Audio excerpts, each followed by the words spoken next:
अस्सलाम वालेकुम। प्रोग्राम में खुशामदीद। आज प्रोग्राम में थोड़ी सी हमने तब्दीली की है। आपको अहम खबर देंगे, अभी देंगे, लेकिन पहले प्रोग्राम का तारुफ करवा दूं। और अहम खबर हमारी आज ये होगी कि आवाम की जेबों से डीजल के नाम पे 30 अरब रुपया कैसे निकाला गया।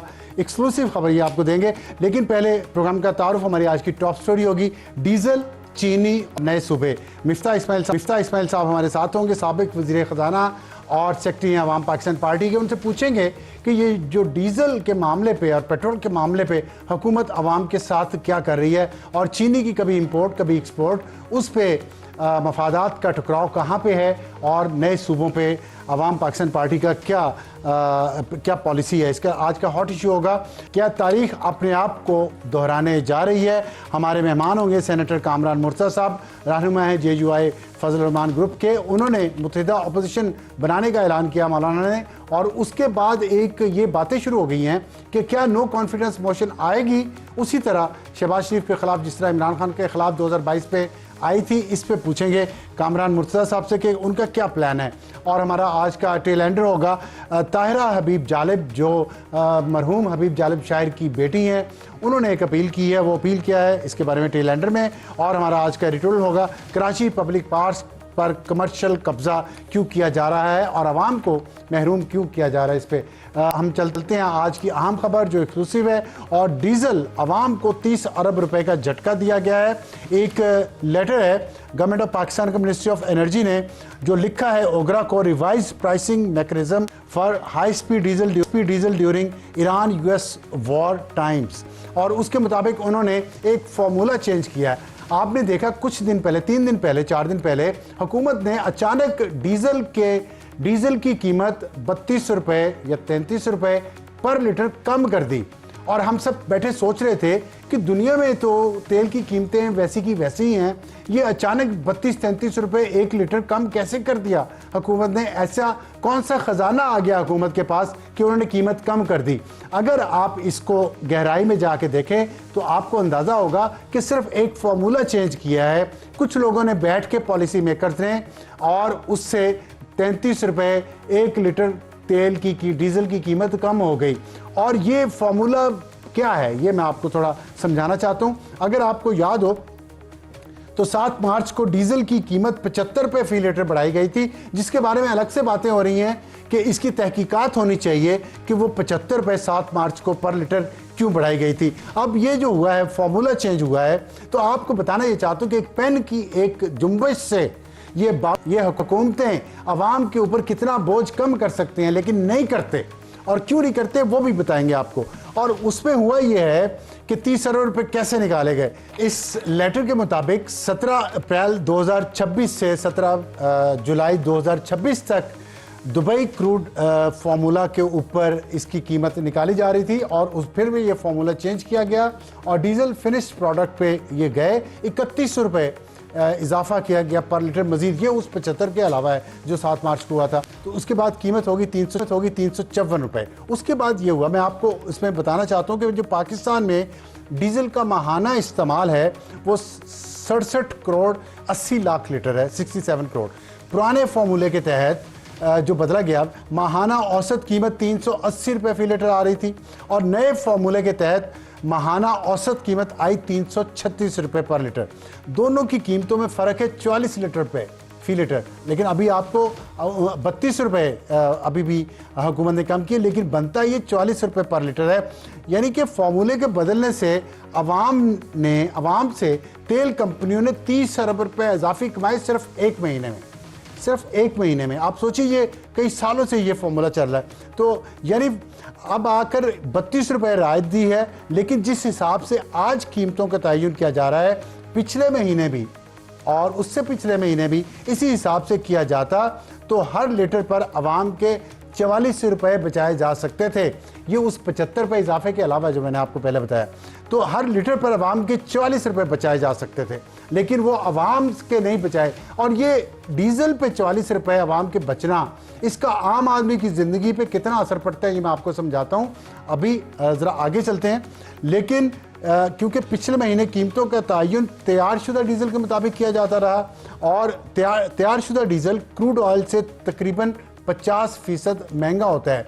पाकिस्तान में 30% जो डीजल है वो इंपोर्ट किया जाता है और 70% पाकिस्तान खुद अपनी रिफाइनरी से यहाँ पे बनाता है। तो यहाँ रिफाइनरीज में बनने वाला डीजल सस्ता है, जो बाहर से आता है वो महंगा है। दोनों को मिक्स करके आवाम को दिया जाता है, तो एवरेज प्राइस होनी चाहिए। लेकिन किया ये जाता है कि जो इंपोर्टेड डीजल की प्राइस होती है उसी के ऊपर आवाम को दिया जाता रहा और उसी फॉर्मूले का बदला है, लेकिन पूरा अभी भी नहीं बदला।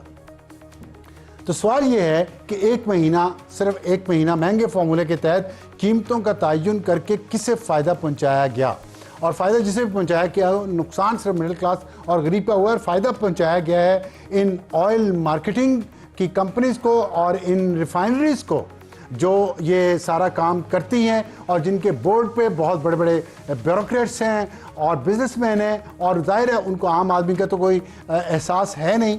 और ये भी आप देखें कि इसके अलावा जितना मैंने आपको बताया कि इंपोर्टेड रेट पे लोकल डीजल भी फरोख्त किया जाता है। इसके अलावा पेट्रोलियम लेवी 1 लीटर डीजल पे 80 रुपये है, क्लाइमेट स्पोर्ट लेवी 5 रुपये है और कस्टम्स ड्यूटी 15 रुपये, ये अलग से हम देते हैं। इसके अलावा 3 मार्जिन हैं, एक IFEM का, एक ऑयल मार्केटिंग कंपनीज का और एक डीलर्स का।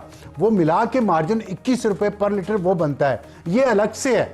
तो आप सोचें गरीब आदमी पे जो डीजल कहाँ इस्तेमाल होता है, डीजल ट्रक्स में इस्तेमाल होता है, बसेस में इस्तेमाल होता है। बसों में आम आदमी, गरीब आदमी, लोअर मिडिल क्लास वाले सफ़र करते हैं और ट्रक्स के ज़रिए जो डेली यूज़ की आइटम्स हैं, बुनियादी ज़रूरत की अशिया, वो ट्रांसपोर्ट होती हैं, जिसमें आटा है, चीनी है, दाल है, घी है, सब्जियां हैं, फल हैं और दूध है। और इसके मुताबिक जो सालाना बुनियादों पर प्याज की कीमत में पाकिस्तान में 132% इजाफा हुआ, टमाटर कीमत में 93% इजाफा हुआ, आटा 62% उसमें इजाफा हुआ।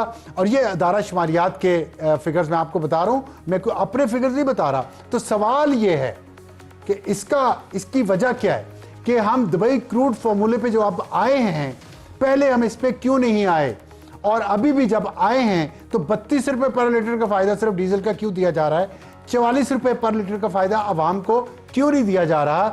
इसमें 3 ऑप्शंस हैं, खुद हुकूमत चूज़ करे। हमने कोशिश की कि वज़ीर पेट्रोलियम अली परवेज़ मलिक साहब को हमने जुमे वाले दिन इंतज़ार किया, हफ्ते वाले दिन उनका इंतज़ार किया, आज इतवार को भी उनका इंतज़ार किया, 3 दिन हमने इंतज़ार किया कि वो आएँ हमारे प्रोग्राम में और इन सवालों का जवाब दें, लेकिन वो नहीं आए। अभी भी आना चाहें तो मोस्ट वेलकम, लेकिन क्या ये मफादात हैं किसी के सर्व हुए जो ये 30 अरब रुपए आवाम की जेबों से निकाला गया, गरीब आवाम की जेबों से, या ये नाअहली है फैसला साजों की, या ये बेहिसी है फैसला साजों की, और चौथा ऑप्शन ये है कि क्या ये तीनों ही तो नहीं है। इसका जवाब हुकूमत ने देना है और हुकूमत इसका जवाब दे कि ये जो आवाम के इस्तेमाल की चीज़ें हैं डीजल के ज़रिए, इसके ऊपर जो प्राइसेस आपने इस तरह बढ़ा के आवाम की जेबों से पैसा निकाल के इन ऑयल कंपनीज़ को, रिफाइनरीज को फ़ायदा पहुंचाया है, ये पेट्रोलियम मसनूआत पे कितना ज़्यादा है, क्योंकि वो भी पाकिस्तान में इंपोर्ट भी होता है, लोकली प्रोड्यूस भी होता है, लेकिन उसकी प्राइस का फॉर्मूला क्या यही है, ये भी आवाम को बताया जाना बहुत ज़रूरी है। तो ये थी हमारी आज की अहम खबर, और ज़ाहिर आम आदमी के मफादात से जुड़ी हुई है, तो हम इस पर तफसील से बात करना चाह रहे थे। अब बढ़ते अपने प्रोग्राम की तरफ, और सबसे पहले हमारी आज की टॉप स्टोरी हमें ज्वाइन किया है मिफ्ता इस्माइल साहब, साबिक वज़ीर ख़जाना हैं और सेक्रेटरी जनरल हैं अवाम पाकिस्तान पार्टी के। बहुत शुक्रिया मिफ्ता साहब हमें ज्वाइन करने का। आपने ये देखा कि डीज़ल की कीमत में कमी की है हुकूमत ने, तो एक तो मैं इस पे आपसे बात करना चाहता हूँ, और दूसरा चीनी के बारे में आपने काफ़ी कुछ ट्विटर पे लिखा है और लोग उस पर मज़ीद जानना चाह रहे हैं, और नए सूबों पे आपकी हुकूमत की पॉलिसी क्या है। तो डीज़ल का पहले मुझे बता दें कि एक प्लेट्स फार्मूला था जिस पे हुकूमत 1 महीने के लिए आई, 18 जुलाई को वो इम्प्लीमेंट हुआ, और 19 अगस्त को उन्होंने दोबारा बदला, दुबई क्रूड पे चले गए। उससे पहले भी दुबई क्रूड पे था। ये फार्मूला बदलने से घर बैठे बैठे जो 30-32 अरब रुपया लोगों की जेब से निकल गया और कीमत कम कर दी गई, तो ये काम किया क्यों, पहले कीमत बढ़ाई क्यों फार्मूला बदल के, इसकी क्या मंतक हो सकती है। मैं जानना चाहता हूं कि क्या ये जो बातें की जा रही है कि सिर्फ कंपनीज को फायदा पहुंचाने के लिए किया गया है या नाअहली है, क्योंकि अगर अब फार्मूले के तहत जिस पे बेचा जा रहा है डीजल, पहले क्यों इस पे बदला क्यों इसको। जी शुक्रिया। देखिए अफसार भाई, ये जो फार्मूला था ना फ्लैट्स का, ये फ्लैट्स का फार्मूला 2019 से या 2020 से पीटीआई के जमाने से था, और ये फार्मूले में कोई कोई सुकुम नहीं था, कोई गलती नहीं थी। एक जो दुबई का क्रूड था, डब्ल्यूटीआई हो गया, वेस्ट टेक्सास इंटरनेशनल ब्रांड, ये सब साथ साथ मूव होते थे, $2-3 के फर्क से घूमते थे। और एक जो ये क्रूड्स होती थी, और फिर जो पाकिस्तान में जो हुकूमत पेट्रोल की कीमत सेट करती थी, वो फ्लैट्स की रिफाइंड पेट्रोलियम से करती थी, यानी कि डीजल और पेट्रोल की कीमत से करती थी। अब जब जंग शुरू हुई तो मार्च के महीने के अंदर जो जिसको कहते हैं crack spread, the difference between refined diesel और पेट्रोल की प्राइस और ऑयल की प्राइस में बहुत फर्क हो गया। $100 का फर्क हो गया, $80 का फर्क हो गया रिफाइंड पेट्रोल और डीजल की कीमत में, रिफाइंड डीजल की कीमत में और क्रूड ऑयल की कीमत में। तो मैं और काफी काफी और से लोग कह रहे थे कि यार ये तुम लोग क्या कर रहे हो, मतलब तुम फार्मूला चेंज करो। 70% पाकिस्तान का जो डीजल है वो पाकिस्तान में बनता है, हम सिर्फ 30% इम्पोर्ट करते हैं। अब हम 30% इम्पोर्ट कर रहे हैं, वो महंगा इम्पोर्ट है, उसके लिए हम पूरे पाकिस्तान के रिफाइनरियों को क्यों प्रॉफिट दे रहे हैं? एक महीने तक पेट्रोलियम वजारत जो है वो मुझसे बहस करती रही, आप जैसे शोज के अंदर मैं जाके ये सदा करता रहा। एक महीने बाद इनको ख्याल आया कि भाई ये फार्मूला चेंज कर दो, और इन्होंने फार्मूला मनवा लिया रिफाइनरी से कि यार तुम जो बना रहे हो तुमको नुकसान नहीं होगा, तुमको दुबई क्रूड के जो भी ब्रांड का इंडेक्स पे लेके देंगे, और प्लस जो तुम्हारी रिफाइनिंग का खर्चा आता है वो तुमको दे देंगे। तो उसके बाद 75 अरब रुपए का उस महीने में नफा हो गया। अगर ये पहले मेरी बात मान लेते तो नहीं होता, और 75 अरब रुपए का नफा हुआ। और फिर प्राइम मिनिस्टर साहब ने इंक्वायरी भी बैठाने की बात 75,000 रुपए या 75,000 अरब रुपए? 75 75 अरब रुपया एक महीने में, 75 अरब रुपया, 7,500, ठीक, ठीक। 7,500 करोड़ रुपए, ठीक। अच्छा, उसके बाद फिर अब मुझे ये नहीं पता थी कि इन्होंने सिर्फ एक महीने के लिए कुछ अरसे के लिए डील करी थी रिफाइनरी से, तो जैसे ही डील खत्म हुई रिफाइनरी ने फिर कीमत बढ़ा दी, आपने कीमत पास ऑन कर दी। अच्छा, वहां पे क्रैक स्प्रेड जो था वो बढ़ता रहा, 40 हो गया था, 50, जब जंग खत्म हुई तो क्रैक स्प्रेड कम हो गया। फिर जब वापस लड़ाई शुरू हुई तो क्रैक स्प्रेड बढ़ गया, और इनफैक्ट अगर तेल $90 का है, क्रूड ऑयल, तो क्रैक स्प्रेड 95 का हो गया। मतलब क्रैक से ज्यादा महंगा रिफाइनिंग हो गई, मार्जिन, और रिफाइनरी जो है वो पैसे कमा रही है, कोई रिफाइनरी मना तो नहीं करेगी पैसे कमाने का, और वो पैसे धड़ाधड़ कमा रहे हैं। फिर थोड़ा सा शोर मचा तो फिर ये इन्होंने वापस एक महीने के लिए किया। मैं समझता हूँ कि ये परमानेंटली फार्मूला चेंज कर देना चाहिए। हुकूमत का सवाबदीद है, ये रिफाइनरीज का सवाबदीद तो नहीं है। हुकूमत परमानेंटली फार्मूला चेंज कर दे कि भाई अब क्रूड पे देंगे पैसे, तो नहीं मेरे नहीं, ख्याल तो से ये कर रहे हैं। इतना इतना हुकूमत को मसला क्या है कि वो रिफाइनरीज को इतना फायदा पहुंचाना चाह रही है, जबकि अवाम चीख रहे हैं, और डीजल तो वैसे भी कमर्शियल गाड़ियों में इस्तेमाल होता है, तो उनको वो सारा डायरेक्ट असर आता है आम इस्तेमाल की, रोजमर्रा की इस्तेमाल की अशिया पर और पैसेंजर बसों पे जिस पे आम लोग सफर करते हैं। तो क्या ये हुकूमत गरीब को बिल्कुल मार देना चाह रही है? क्यों क्यों क्यों नहीं कर रहे मुस्तकिल तौर पे तब्दील इस फॉर्मूले को? सर ये सवाल तो हुकूमत से पूछ सकते हैं। मैं आपसे गुजारिश करता हूं कि जो जो ये आपका फैसले ख्याल क्या है? आप भी हुकूमत में रह चुके हैं, आपके मैं दौर पे भी गुजारिश करता फ्लैट्स ही चलता रहा, रिफाइनरीज को इतना फायदा क्यों पहुंचाया जाना जरूरी है? हूं सर, जब जब ये क्रैक स्प्रेड बढ़ गया तो फॉरेन फार्मूला चेंज परमानेंटली कर देना चाहिए था, और फिर अगर हालात नॉर्मल होते हैं तो ठीक है, देख लेंगे। गुजारिश मेरी इतनी सी है कि सर ये जो मेज पे बैठे होते हैं लोग जो कि फैसला फरमाते हैं, उसमें से कितने लोग जो हैं वो रिफाइनरियों के बोर्ड पे बैठे हुए हैं ये देख लीजिए, और कितने लोग जो हैं वो बसों में सफर करते हैं ये देख लीजिए। तो मुझे लगता है कि ज्यादा लोग जो हैं वो रिफाइनरी के डायरेक्टर्स होते हैं, और कम लोग ऐसे होते हैं जो बसों में सफर करते हैं, या जो जिनको टमाटर या प्याज की कीमत फर्क पड़ जाता है क्योंकि ट्रांसपोर्ट की कॉस्ट फर्क पड़ जाती है। तो वो अर्जेंसी नहीं होती जो एक आम आदमी को, एक मिडिल क्लास पाकिस्तानी को जो 50,000 रुपए 90,000 रुपए अर्जेंसी ना कमाता हो, है। मिफ्ता साहब, अर्जेंसी ना हो, लेकिन एक पॉलिसी बनाने वाले को आंखें कान बंद, तमाम हिस्सियात बंद, बेहिस होते हैं वो, उन्हें पता नहीं चलता। अगर वो सफ़र नहीं भी करते बस में तो उन्हें पता नहीं चलता कि हम डीजल पे इतना, जो लोगों की जेबों में से हाथ डाल के निकाल रहे हैं पैसा, जेब कुतरी तो मैं ऐसे नहीं कहना चाहता, लेकिन है तो जेब कुतरी ना, तो कि ये हम निकाल रहे हैं तो इसका डायरेक्ट इफेक्ट होगा गरीब आदमी पे। तो देखिए इतने सर ये तो वो देखिए हकीकत से दूर होते हैं। सर एक मरतबा जब फार्मूला चेंज किया और आप जब आ गए जिसको दुबई क्रूड कह रहे हैं आप, या क्रूड के ऊपर जो रिफाइनरीज को कॉस्ट है, उसके बाद वापस करने की कोई जरूरत नहीं थी। उसके बाद वापस आपको दुबई क्रूड से हटके फ्लैट्स पे जाने की जरूरत नहीं थी। वो चले गए, वो गलती थी। जाहिर है रिफाइनरीज की लॉबिंग होगी, प्रेशर होगा, मुझे नहीं पता, मैं किसी के ऊपर वो कुछ नहीं करता हूँ, लेकिन मैं तो कम ये से कम लॉबिंग, अगर आपने कहा, आपने वर्ड यूज किया लॉबिंग और प्रेशर रिफाइनरीज का, तो लॉबिंग और प्रेशर रिफाइनरीज का डिसीजन मेकर्स पे, पॉलिसी मेकर्स पे बगैर किसी मफाद के होता है, म्यूचुअल मफाद के, या मतलब क्या है ये? सर देखिए, गुजारिश ये है कि सिर्फ लॉबिंग रिफाइनरीज की नहीं है। आप देखें 7 मार्च को इन्होंने ऑयल मार्केटिंग कंपनीज को एक हफ्ते में 20 अरब रुपए का नफा दे दिया, सिर्फ लोगों की जेब से। कि उन्होंने कहा था कि 55 रुपए बढ़ने वाले हैं, 15 मार्च को आपको बढ़ाने थे, तो आपने 7 मार्च को बढ़ा दिए कि शॉर्टेज ना हो। आपने अभी इस क्राइसिस के दौरान 1.5 रुपया मार्जिन पेट्रोल पंपों का बढ़ा दिया और 1.5 रुपया मार्जिन ऑयल मार्केटिंग कंपनीज का और बढ़ा दिया। आप दुनिया भर में चले जाए ना अफसार भाई, तो पेट्रोल जो है ना वो बेसिकली कॉस्ट पे बिकता है। और पेट्रोल पंप वाला पैसे कैसे कमाता है? आप उसके स्टोर में घुस जाते हैं, कुछ सिगरेट की डब्बी खरीद ली, कोई कुछ कुछ कुछ कुछ चीजें खरीद ली, कोई कोक खरीद ली, कोई साबुन खरीद लिया, उससे वो पैसे कमाते हैं। ये तो इनका लॉस लीडर होता है, या 1-2 मतलब 1-8% कमा ले, इसके ऊपर भी इनका मार्जिन बढ़ा दिया। तो फिर क्या है आप देख ये? लीजिए। तो फिर क्या है ये? क्यों? तो फिर बताए ना, ये सही है, लेकिन क्यों फिर ये क्यों करते हैं ऐसी पॉलिसीज? वजह मफाद है कि नहीं है?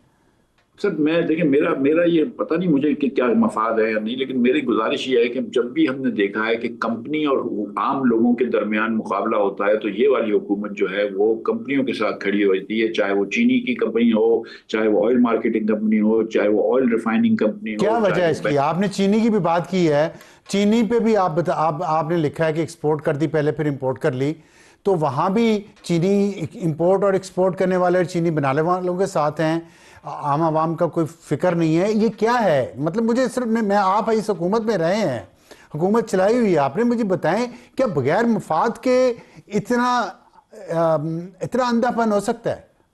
मैं ये जानना चाहता हूं, और ऑनेस्टली जानना चाहता हूं, बगैर मफाद की हो सकता है? अब साल भाई देखें, सच्ची बात यह है कि मैं उनमें से नहीं हूं कि जो इस तरह खाली पीली इल्जाम तराशी करे। ठीक है, मैं नहीं करता हूं, आपको जानते हैं। मैं किसी के दिल में नहीं जानता हूं, किसी की नीयत नहीं जानता हूं, लेकिन मैं ये समझता हूं तो फिर नाअहली है या बेहिसी है? आप कुछ नाम तो देना कि नाअहली है कि बेहिसी है। 3 चीजें कह देता हूं। एक तो ये कि ग्रॉस नाअहली थी, और मैं ये समझता हूं कि इसकी जो प्राइम मिनिस्टर ने इन्वेस्टिगेशन डीजल की प्राइस की करी थी, रिफाइनरीज को नफा हुआ, वो सही किया। मैं समझता हूं जो 7 मार्च को इन्होंने कीमत बढ़ाई थी एक हफ्ते के लिए 55 रुपए पेट्रोल की और 75 रुपए डीजल की, उसके ऊपर इंक्वायरी होनी चाहिए कि वो क्यों फैसला किया गया था। पूछे तो सही, पता तो चले कि भाई आपकी क्या मंतिक थी, आपने क्यों फैसला किया। क्योंकि कंपनियों से आपने वादा किया हुआ था, कंपनियों से आपकी डील ये थी कि पहली से 15 तक रहेगा, आपने ओवरनाइट 7 तारीख को बदल दी प्राइस। तो ये गलती थी और ये ज्यादती थी, तो ये क्यों की गई। और फिर तीसरा ये कि फिर इसकी एक मतलब अब बेइसी तो थोड़ी सी है ना, कि यहाँ पे आप पेट्रोल डीजल महंगा हो जाता है, फिर आपको बाद में याद आता है जब हम जैसे आम लोग जैसे ट्वीट करते हैं अपोजिशन वाले, जिनके पास वो वसाइल नहीं होते जो हुकूमत के पास होते हैं, और जिनके पास वो इन्फॉर्मेशन नहीं होती, हम जैसे जब लोग अखबारों से पढ़ के ट्वीट करते हैं, तो इनको पहले नहीं सोचना चाहिए। अच्छा, चीनी वाला जो स्कैंडल है, इस पे आपके ख्याल में नाअहली है इस पे भी, या ये भी बेहिसी है, या ग्रॉस नाअहली जो आपने लफ्ज़ ग्रॉस नाअहली? सर पहली मफादात का लफ्ज़ तो आप इस्तेमाल नहीं करना चाहते ना?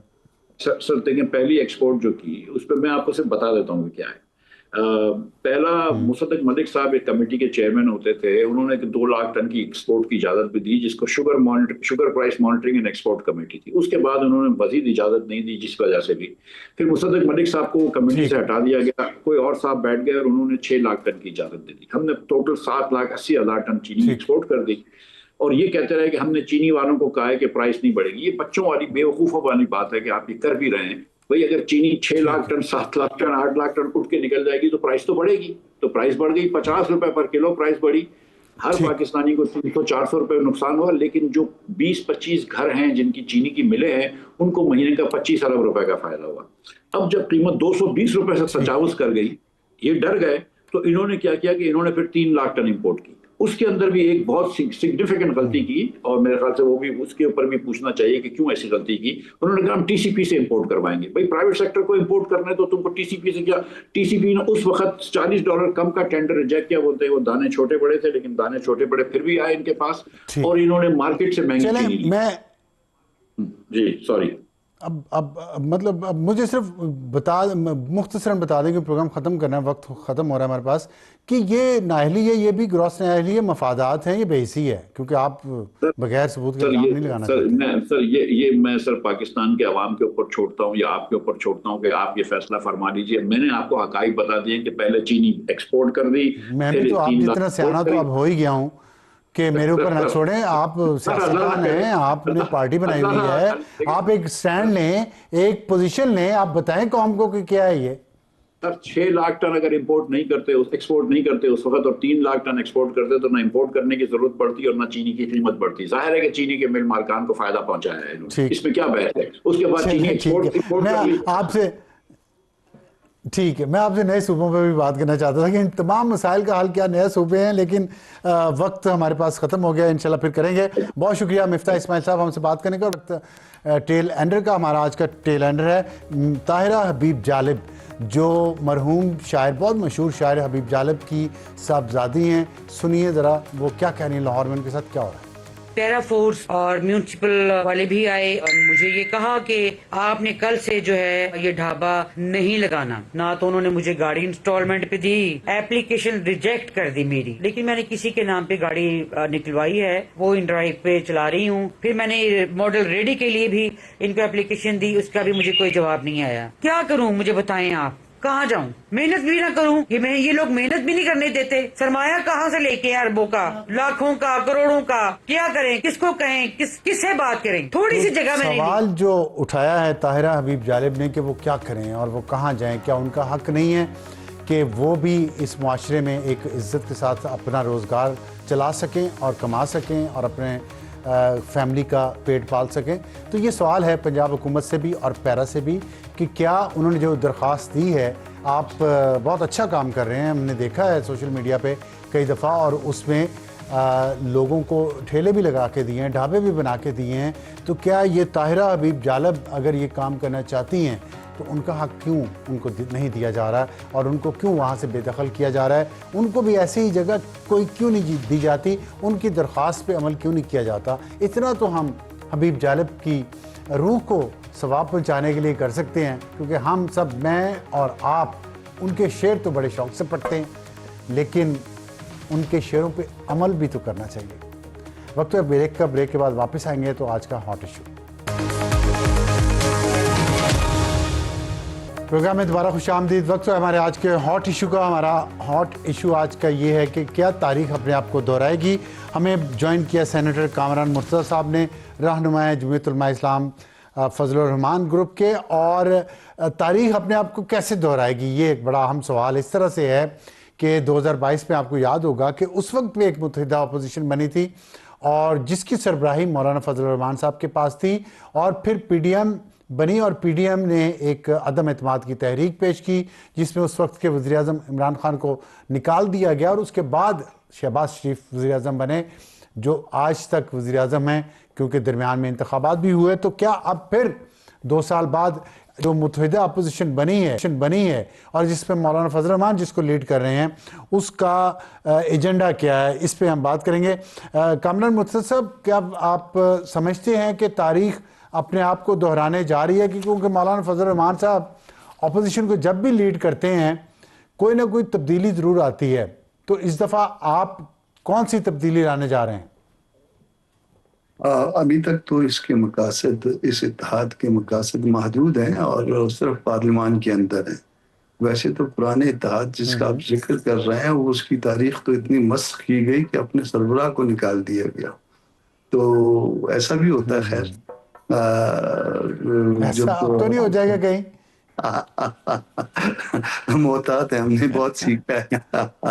2022 से लेकर 2026 तक काफी कुछ सीखा है हमने। इक़्तिदार की एक सवाल पूछना चाह रहा हूँ, अगर आप इजाजत दें।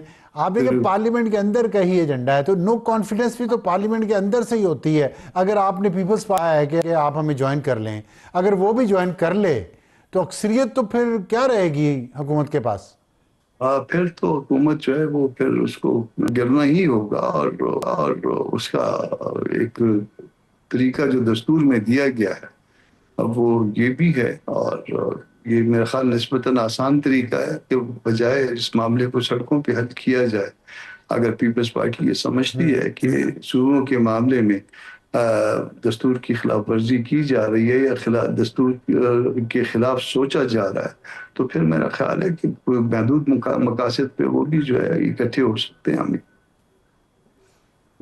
तो आपने कहा गलतियों से सीखा आपने 2022 से लेके अब तक, तो उस वक्त एक गलती चंद सियासी तजिया नगार ये कहते हैं कि इमरान खान को आखिरी साल या सेकंड लास्ट ईयर में उनके 14-16 महीने रह गए थे, उसमें निकाल के गलती की मुत्तहिदा अपोजिशन ने, जिसकी वजह से इमरान खान मकबूल हो गया और फिर फ़ौरन इलेक्शन भी नहीं करवाए। तो अगर इस दफ़ा भी आपने वही गलती दोहराई और मुस्लिम लीग नून की मकबूलियत दोबारा हो गई मजलूम बन के, तो फिर आप समझते नहीं है कि गलती पे गलती हो जाएगी एक?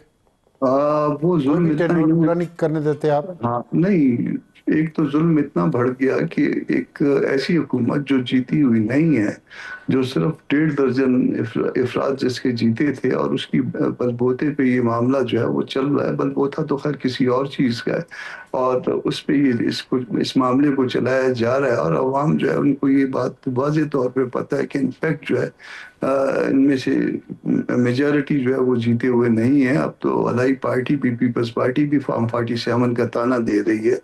नकवी साहब भी जो है ना वो निज़ाम के बैठ जाने का या बैठे होने का जो है वो ताना देते हैं और उनको डेकोरेट भी करते हैं।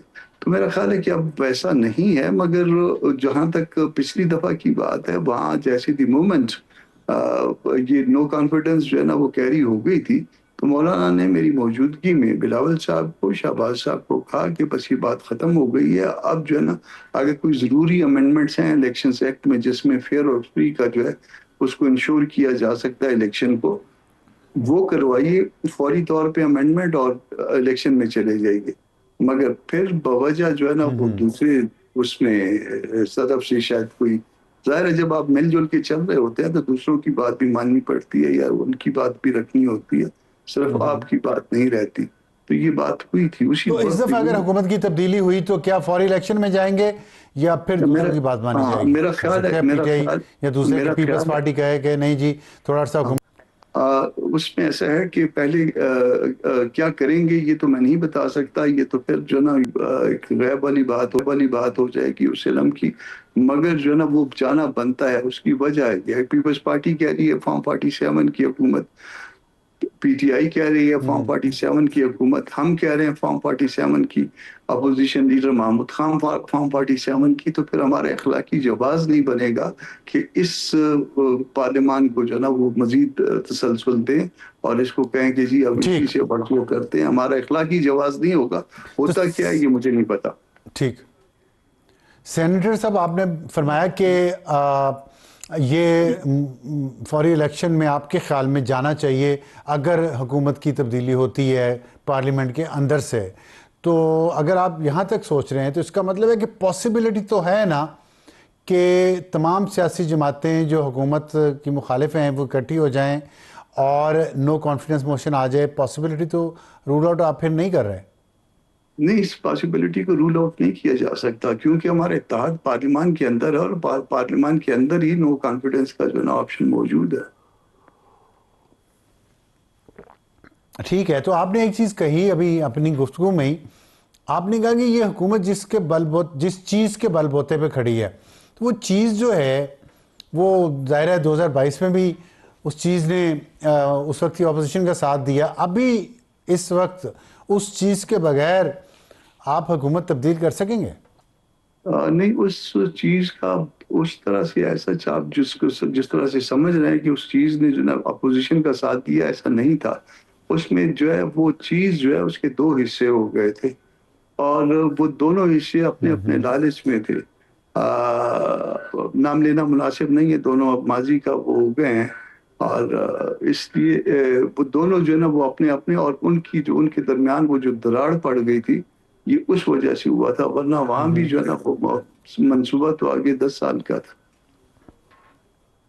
ठीक है, अच्छा आप जो मौलाना साहब ने कल मीटिंग की है उसमें उन्होंने 4 बुनियादी नुकात की बात की है। इमरान खान और दीगर तमाम कैदियों की रिहाई, बलूचिस्तान और खैबर पख्तूनख्वा समेत मुख्तलिफ सूबों में अमन अमान की तशवीशनाक सूरत हाल, कश्मीर में भाइयों के जायज़ मुतालबात की हिमायत और सबाई हुकूक के हवाले से मुत्तफ़िका और मुश्तरका मौक़िफ़। ये असद कैसर की गुफ्तगू है मौलाना की रिहाइश सूबों के हवाले से। सूबों के हवाले से। जी हाँ। तो सूबों के हवाले से जो आपकी क्या मौक़िफ़ है इस वक्त के सूबे मज़ीद बनने चाहिए या जो निज़ाम हुकूमत चलाने वाले लोग हैं वो बदलने चाहिए? क्योंकि निज़ाम तो मेरा ख्याल है, ये मैं गलत भी हो सकता हूँ, कि निज़ाम कोई भी ला के रख दे, जो चलाने वाला गाड़ी का ड्राइवर ही गलत होगा तो नई गाड़ी हो, पुरानी गाड़ी हो, ऑटोमेटिक हो, वो इलेक्ट्रिक हो, वो हाइब्रिड हो, वो तो गाड़ी को नुकसान ही पहुँचाएगा ना। यहाँ ना सिर्फ ड्राइवर गलत है बल्कि उसके पास लाइसेंस टू ड्राइव भी नहीं है, ये प्रॉब्लम है। और जब लाइसेंस टू ड्राइव नहीं है, असेंबली जो है बजाते खुद जो है उसके ऊपर सवालिया निशान है। और उस वक्त मुल्क में तकरीबन 3 जगह पे आग लगी हुई है, सुबह बलूचिस्तान, सुबह खैबर पख्तूनख्वा और आज़ाद कश्मीर। इसको इस तरह से जो है डील कर दिया गया है, मिस डील किया गया है, मिस हैंडल किया गया है कि अब उसके बाद जो है वो हमको जो है कोई एक मामूली सा भी जो है ना वो चिंगारी यहाँ पे वारा नहीं खाती है, यहाँ मामला बर्स्ट हो जाएंगे। ये जिद जो है ये मुल्कों को जब चलाएं तो नहीं चल इन तमाम पॉइंट्स पे और ख़ास तौर पे सूबों के मामले पे, मज़ीद सूबे बनाने के मामले पे जो मोहसिन नकवी साहब ने बात की है, आपकी जमात का क्या मौक़िफ़ है? ऐसा है कि सूबों के हवाले से मामलात को दस्तूर इनकनालेज करता है, मगर किस वक्त क्या काम होना चाहिए और किसको ये काम करना चाहिए वो ये ना वक्त मुनासिब है ना करने वाले मुनासिब है।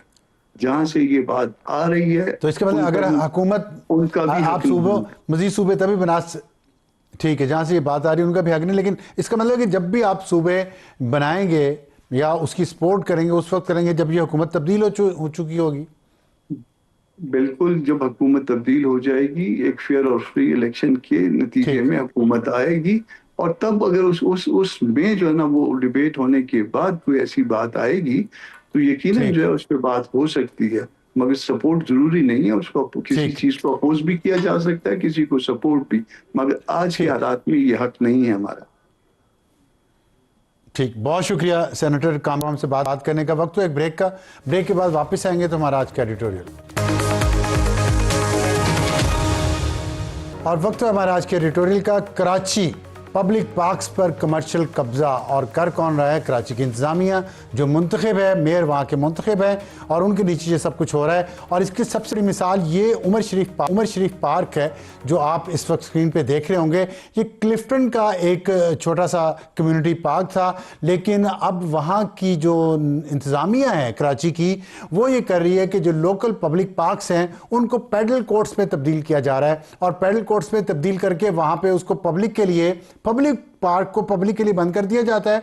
और सिर्फ वही एंटर हो सकता है जो 6,000 रुपए से लेके 8,000 रुपए तक पर विजिट वहाँ पे फीस अदा करने की इस्तात रखता है। तो जो गरीब आदमी, जो लोअर मिडिल क्लास के लोग पार्क में जाके एंजॉय कर सकते हैं, वो एक अपॉर्चुनिटी भी कराची के मेयर ने, कराची की म्यूनसिपल इंतजामिया ने कराची के शहरियों के लिए बंद कर दी है। और इसके खिलाफ हाई कोर्ट में गए तो सिंध हाई कोर्ट ने इसको कहा कि ये जो पॉलिसी है ये गैर कानूनी है और इसको ख़त्म कर देना चाहिए। इन पैडल कोर्ट्स को ख़त्म करें और प्राइवेट जगहों पे बनाएं। और भी जगहों पे हैं, कासिम पोर्ट के पास है और वो वहाँ पे बहुत ज़्यादा जगह है, वहाँ पे बनाएं, वहाँ इट्स ओके। लेकिन जो छोटे छोटे पब्लिक पार्क्स हैं और ये उसमें पब्लिक के लिए बंद करके ये बना देना, सिंध हाई कोर्ट ने इसके लिए इसको मना कर दिया। लेकिन मेयर कराची ने ये फैसला फेडरल कॉन्स्टिट्यूशनल कोर्ट में चैलेंज कर दिया और वहाँ से जाहिर है जो एक कानूनी तरीकाकार है कि उनको स्टे ऑर्डर मिला होगा और अब वो सब कुछ स्टे ऑर्डर पे चल रहा है। वहाँ से करोड़ों रुपया कमाया जा रहा है और आम आदमी का दाखिला बंद है। अब तक कराची में 13 पार्क्स को मुकम्मल या जुज़वी तौर पर पैडल कोर्ट्स में तब्दील कर दिया गया। और वहाँ पे मैंने जैसे कि आपको बताया कि एक विजिट मेरा ख्याल 1 घंटा या 2 घंटे होंगे, मैक्सिमम 6,000 रुपया पर पर्सन टू 8,000 रुपया पर पर्सन या पर कोर्ट, वो आप अदा करें तो आप जा सकते हैं। अब गरीब आदमी पार्क के अंदर भी नहीं जा सकता। आप देख रहे हैं वहाँ पे गार्ड्स इन्होंने लगाए हुए हैं और वहाँ पे जाने की इजाज़त नहीं है। इसके अलावा उमर शरीफ पार्क के अलावा झील पार्क में भी यही सिचुएशन है, हिल पार्क में भी, बाग इब्ने कासिम, KMC स्पोर्ट्स कॉम्प्लेक्स, होश मोहम्मद शहीदी पार्क, क्लिफ्टन ब्लॉक, ये है कराची में वो पार्क्स। और 13 मैंने आपको बताया, सबके नाम मैंने नहीं दिए क्योंकि हमारे पास टाइम कम है। तो कराची के मेयर को चाहिए कि अवाम अगर अपने पार्क्स में जाना चाहते हैं तो उनके लिए वहाँ तक पहुँचना नामुमकिन ना बनाएं। अमीर लोग और अच्छे बड़े घरों में रहने वाले, डीएचए में रहने वाले, क्लिफ्टन में रहने वाले, ये ज़्यादा पैसा पे करके उन पैडल कोर्ट्स पे भी जा सकते हैं जो प्राइवेट एंटिटी हो या प्राइवेट लैंड पे बनाया गया हो। तो खुदा का खौफ करें और आवाम के लिए पार्क्स के दरवाजे ना बंद करें। अब तक इतना ही। खुदा हाफिज़ एंड गुड नाइट।